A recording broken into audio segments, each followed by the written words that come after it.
जो भी सरकार कह रही है ये सब खोखलापन है, इसमें कहीं दम नहीं है।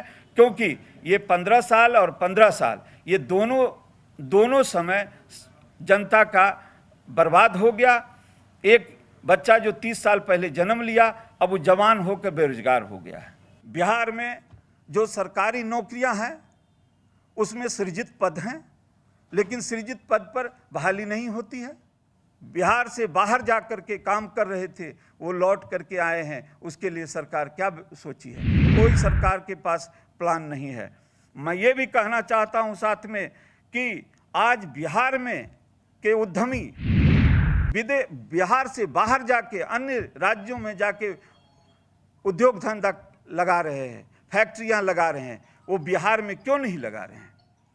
आज आम जनता पार्टी राष्ट्र के इस प्रेस वार्ता में आप सभी तमाम मीडिया से आए हुए भाइयों का हार्दिक स्वागत है।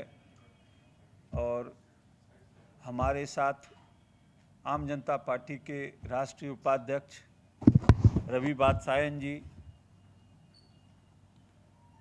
आम जनता पार्टी के राष्ट्रीय प्रधान महासचिव परवेज खान साहब, उधर बैठे हुए हमारे बिहार प्रदेश के प्रदेश अध्यक्ष उमेश ठाकुर जी, हमारे विधि प्रकोष्ठ के अध्यक्ष संजय घोसरवे साहब, शिवनाथ शर्मा साहब, राष्ट्रीय महासचिव, आप सभी का अभिनंदन है। आज इस समय इस बेला में मैं आपसे ये कहना चाहता हूँ कि इस बार का जो चुनाव है 2020 का, वो एक ऐतिहासिक चुनाव होगा। और वो ऐतिहासिक इसलिए होगा क्योंकि कोरोना काल भी है जो आप देख रहे हैं, और साथ साथ बिहार की राजनीति एक करवट भी ले रही है। वो करवट इसलिए ले रही है बिहार की राजनीति क्योंकि जेपी आंदोलन से जो लोग यहाँ इस राजनीति में आए थे, उम्र के हिसाब से कहें तो राजनीति में उनका जो है अंतिम कहा जाए पड़ाव पर लगभग आ चुके हैं। तो इसलिए हम ये कहना चाहते थे कि आज के इस परिवेश में हम लोगों का जो ये उलटफेर, आज राजनीतिक उलटफेर आप लोग देख रहे हैं, कि राजनीतिक उलटफेर सबसे ज़्यादा शायद इसी चुनाव में हो रही है। और उसका मूल कारण मेरे समझ से ये है कि पार्टियां जो है वो जातीय आधार पर राजनीति कर रही है। कोई ऐसा मुद्दा नहीं रह गया है जिस आधार पर पार्टियां जो है सो घोषणा पत्र हो और यह अन्य कई बातें होती है, उसको छोड़ के पार्टियां चल रही है और मुद्दा पर नहीं जा कर के जातीय आधार पर पार्टियां जा रही है। हम तमाम युवाओं से,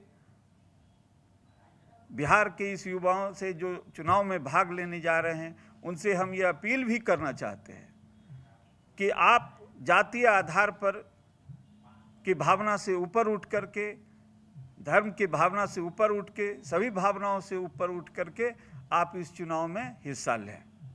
ऐसा इसलिए ज़रूरी है क्योंकि यदि आप चुनाव में जातीय आधार को लेकर के वोट करते हैं तो पार्टियां इस बात के लिए निश्चिंत हो जाती है कि मेरी समाज और मेरी जाति के जो लोग हैं वो जाएंगे कहाँ, मुझे वोट करेंगे। ऐसी परिस्थिति में वो विकास का काम हो न हो, पार्टियां ये निश्चिंत रहती हैं कि जो भी वोट आएगा हमें जातीय आधार पर आएगा। इसलिए आप सबों से मेरा अपील है, युवा वर्ग से, कि जाति और धर्म से ऊपर उठ के इस चुनाव में आप वोट करें। अब हम ये कहना चाहते हैं कि जहाँ तक के मुद्दों का सवाल है और इसका सवाल है वो तो हम बताएंगे ही, साथ ही साथ हम अभी एक प्रासंगिक होगा यह कहना कि एक प्रेस कॉन्फ्रेंस हम देख रहे थे जो भारतीय जनता पार्टी और वीआईपी पार्टी प्रमुख के बीच में प्रेस कॉन्फ्रेंस हो रहा था, जिसको हमने देखा था। उस प्रेस कॉन्फ्रेंस में माननीय सुशील मोदी साहब ने कहा कि मुकेश साहनी जो वीआईपी पार्टी के प्रमुख हैं, वो जो हैं वो अति पिछड़ों के नेता हैं। मुकेश साहनी का जब क्रमशः बोलने की बारी आई तो मुकेश साहनी ने कहा कि हम निषाद समाज के आरक्षण के लिए संघर्ष करते आ रहे हैं। तो मैं ये कहना चाहता हूँ माननीय उप मुख्यमंत्री जी से इस प्रेस के माध्यम से कि आपने ऐसा कहा कि अति पिछड़ा के नेता हैं। उन्होंने कहा कि मैं साहनी समाज के लिए काम कर रहा हूँ। मैं ये जानना चाहता हूँ कि क्या अति पिछड़ा वर्ग में और जातियाँ नहीं हैं? 126 जातियाँ हैं और कुछ जातियों को जोड़ा गया।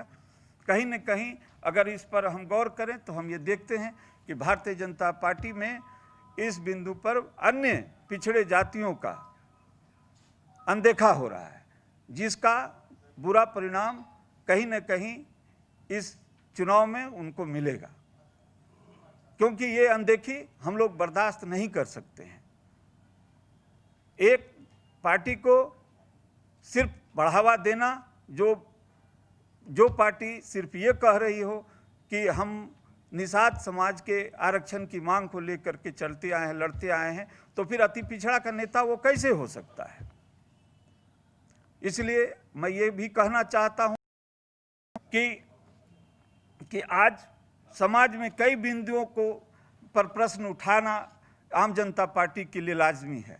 इसलिए कि आम जनता पार्टी ने आज घोषणा पत्र जारी किया और कई मुद्दों को जो मैं आपको आगे बताने जा रहा हूँ, कई मुद्दों पर मैं सवाल पूछना चाहता हूँ, सवाल खड़ा करना चाहता हूँ और जनता के बीच में जाना चाहता हूँ। मैं ये कहना चाहता हूँ कि एक सामाजिक नारा था कि वोट का राज यानी छोट का राज। तो ये सवाल खड़ा होता है कि वोट का राज यानी छोट का राज एक सामाजिक नारा था। आज अनुसूचित जाति और जनजाति के माँ बहनों बेटियों के साथ जो अत्याचार हो रहा है, इसके लिए कौन जिम्मेवार है?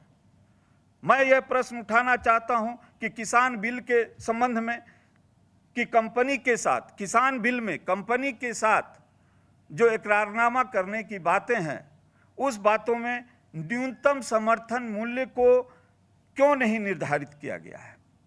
न्यूनतम समर्थन मूल्य सरकार के आधार पर न्यूनतम समर्थन मूल्य तय है, लेकिन यदि कोई किसान अगर किसी कंपनी के साथ अगर वो इकरारनामा करता है कि अपने फसल का उत्पादन मैं उसे सुपुर्द करूंगा, तो उसका न्यूनतम समर्थन मूल्य उस कंपनी के साथ क्यों नहीं निर्धारित है? क्योंकि यदि अगर ऐसा नहीं होगा तो किसान को इसका भारी नुकसान उठाना पड़ेगा। कंपनी कम से कम कीमत में उससे सौदा करना चाहेगी और मजबूरी में वो सौदा करेगा। इसलिए किसान बिल में भी कंपनी के साथ न्यूनतम समर्थन मूल्य लागू होना चाहिए। के संबंध में यह सवाल उठाना चाहता हूं कि आरक्षण को मड़ोड़ कर पिछड़ा वर्ग को लाभ से, आरक्षण के लाभ से पूर्णतः लगभग वंचित कर दिया गया है। यह भी एक सवाल है। मैं यह भी सवाल उठाना चाहता हूं कि अनुसूचित जाति और जनजाति में क्रीमी लेयर लगाकर अनुसूचित जाति और जनजाति में आरक्षण को समाप्त करने की तैयारी हो रही है। बिहार में जो सरकारी नौकरियां हैं उसमें सृजित पद हैं, लेकिन सृजित पद पर बहाली नहीं होती है। जो सृजित पद है उस पर बहालियां होनी चाहिए। आज 9 लाख नौकरियों की बात कोई कह रहा है, लेकिन इससे पहले भी उनको मौका मिला था, उन्होंने नौकरियां नहीं दी और आज 9 लाख नौकरियों की बात भी कहते हैं। मैं ये भी कहना चाहता हूं कि युवा बेरोजगार क्यों है? युवा क्यों बेरोजगार है? आज दर पर क्यों भटक रहा है? मैं ये भी कहना चाहता हूं साथ में कि आज जो मजदूर बिहार से बाहर जा कर के काम कर रहे थे वो लौट करके आए हैं, उसके लिए सरकार क्या सोची है? कोई सरकार के पास प्लान नहीं है। मैं ये भी कहना चाहता हूँ साथ में कि आज बिहार में के उद्यमी बिहार से बाहर जाके अन्य राज्यों में जाके उद्योग धंधा लगा रहे हैं, फैक्ट्रियां लगा रहे हैं, वो बिहार में क्यों नहीं लगा रहे हैं? ये भी एक प्रश्न उठता है कि उनके द्वारा बिहार में उद्योग धंधा क्यों नहीं लगाया जाता है, जबकि वही उद्यमी, बिहार के उद्यमी बाहर जाके दूसरे राज्यों में जाकर के वहाँ फैक्ट्रियां लगा रहे हैं, उद्योग कर रहे हैं। सवाल यह भी उठता है।